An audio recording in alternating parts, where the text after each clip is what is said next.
1948 کی ایک بات بڑی آپ کے لیے ایمان افروزی کی، جب حضور سیدنا غوث العظم رضی اللہ تعالیٰ عنہ نے فرمایا کہ فرید الدین آؤ بغداد، میرے پاس اپنا حصہ فیض کا لے جائیں اور بیعت کریں ابراہیم سیف الدین کے ہاں۔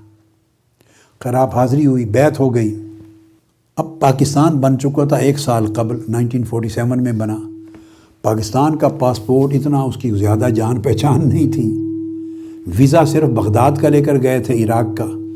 وہاں قیام کیا، علماء شیوخ سے علمی استفادہ بھی کیا، حضور غوث پاک کی بارگاہ میں فیوزات حاصل کیے، کئی مہینے رہے۔ اسی دوران حج کا موسم قریب آ گیا، خواہش ہوئی کہ میں بغداد آیا ہوں، بغداد شریف تو حج بھی کر کے جاؤں۔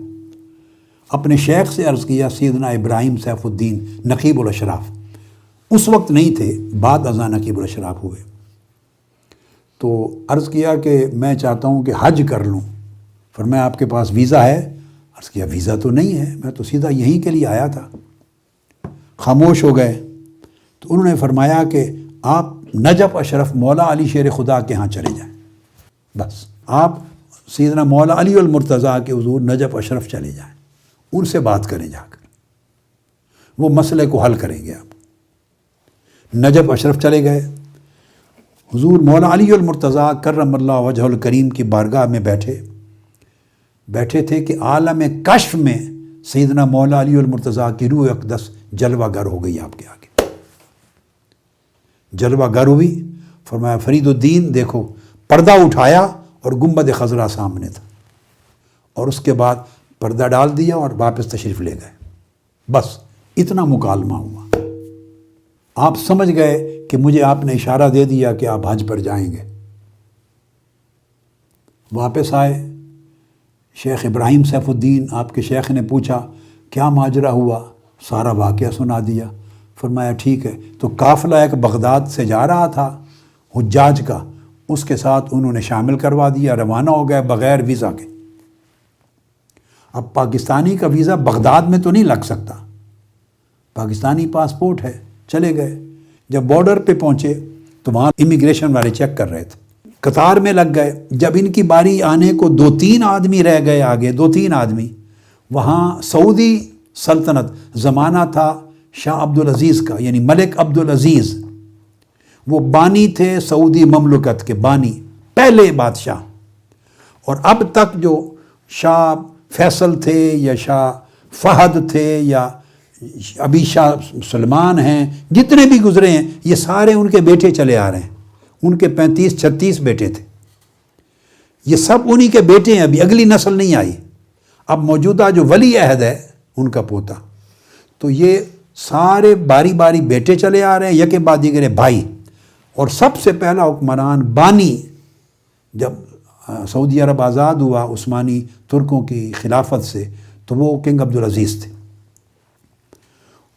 ان کے محل سے سرکاری لوگ کھڑے تھے اور یہ کہہ رہے تھے کہ تم میں سے کوئی ڈاکٹر ہے، کوئی ڈاکٹر ہے، ہر حاجی سے پوچھ رہے تھے کوئی ڈاکٹر ہے، اونچی اونچی آواز کے ساتھ، تو کوئی نہیں تھا۔ جب آپ کی باری آئی آگے بڑھے تو تم میں ڈاکٹر ہے، تو آپ نے ہاتھ اٹھایا، میں ہوں۔ انہوں نے ان کو لے لیا اور امیگریشن آفیسر کے پاس نہیں جانے دیا، چونکہ ان کے پاس تو ویزا ہی نہیں تھا۔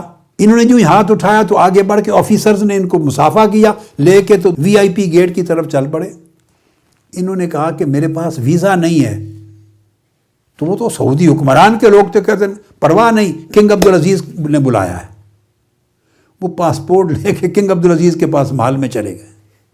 یہ میں نے دراصل واقعہ سنایا مولا علی المرتضیٰ کی روح اقدس کا عالم کشف میں جلوہ گر ہونا، اس کے لیے کہ پہلا حج کیسے کیا۔ پھر آگے واقعہ ہے، 15 دن وہاں مہمان رہے۔ ان کا بھائی تھا کنگ عبدالعزیز جو سعودی سلطنت کے بانی ہیں، وہ بیمار تھا اور بستر مرگ پر تھا۔ لندن لے گئے تھے وہ انگلینڈ علاج کے لیے، تو ڈاکٹرز نے لا علاج قرار دے دیا اور مایوس ہو کے واپس لے آئے تھے، اب بستر مرگ پہ تھا۔ مگر پھر اللہ سے ایک آخری امید رکھتے ہوئے یہاں کھڑے تھے، حجاج آ رہے ہیں، شاید کوئی ڈاکٹر طبیب ہو تو اللہ شفا دے دے۔ وہ ان کو لے گئے، 15 دن انہوں نے شاہی محل میں مہمان رکھا، آپ نے علاج کیا، 3 دن کے اندر وہ شفا یاب ہو گئے۔ یعنی آپ کی نبض شناسی، تشخیص اور علاج، خود اس فن کے اندر بھی کرامات تھی۔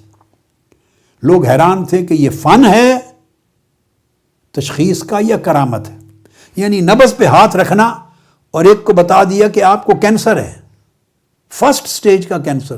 مدت کے بعد ڈاکٹر الہی بخش ایک بہت بڑے نامور ڈاکٹر تھے مرحوم، انہوں نے جا کے چیک اپ کیا اور تشخیص ہوئی جا کے کہ اس شخص کو کینسر ہے۔ غلام عباس لالی کے والد ماہر محمد محسن لالی، جن کی بات میں نے کر دی کینسر کی، ماہر محمد محسن لالی، وہ علاج کروا رہے تھے، کوئی جگر کی تکلیف، کوئی یہ تکلیف، تو آپ نے نبض پہ ہاتھ رکھ کے بتایا کینسر ہے۔ کسی کی سمجھ میں نہیں آیا۔ بعد میں ڈاکٹر الہی بخش بڑے معروف ایک طبیب تھے، انہوں نے تشخیص کی اور ٹیسٹ کروائے تو کینسر نکلا مدتوں بعد۔ یعنی یہ کشف تھے، مگر ان کا فن بھی تھا۔ تو میں بتا ہی رہا تھا کہ پھر وہ علاج کیا، شفا یاب ہو گئے، کنگ عبدالعزیز کے بھائی، تو انہوں نے پھر سٹیمپ لگا دیا۔